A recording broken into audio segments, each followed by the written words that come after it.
জনগণের ভোটে নির্বাচিত সরকার যারা থাকবেন সেই সরকারের অধীনে তো আপনার ধরুন জাতীয় সংসদ নির্বাচনটা যদি কেয়ারটেকার গভর্নমেন্টের হয়, এরপরে তো আসে স্থানীয় সংসদ নির্বাচন, তখন তো থাকবে, পলিটিক্যাল গভর্নমেন্ট থাকবে।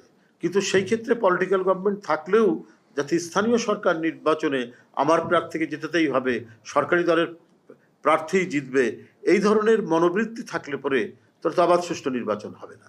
তো সুতরাং একেবারে মানে রিলিজিয়াসলি সেই চেতনার পরিবর্তন করতে হবে, যে চেতনাটা হচ্ছে যে আমি সব, আমার দল সব, আর অন্য কিছু নাই। এই চেতনার পরিবর্তন যদি ঘটানো যায় তাহলে আপনার অবাধ সুষ্ঠু নির্বাচন সম্ভব। আপনি যতই ভালো সংস্কার করুন, আপনার মানসিকতার পরিবর্তন না হলে পরে কোনো কিছুই সম্ভব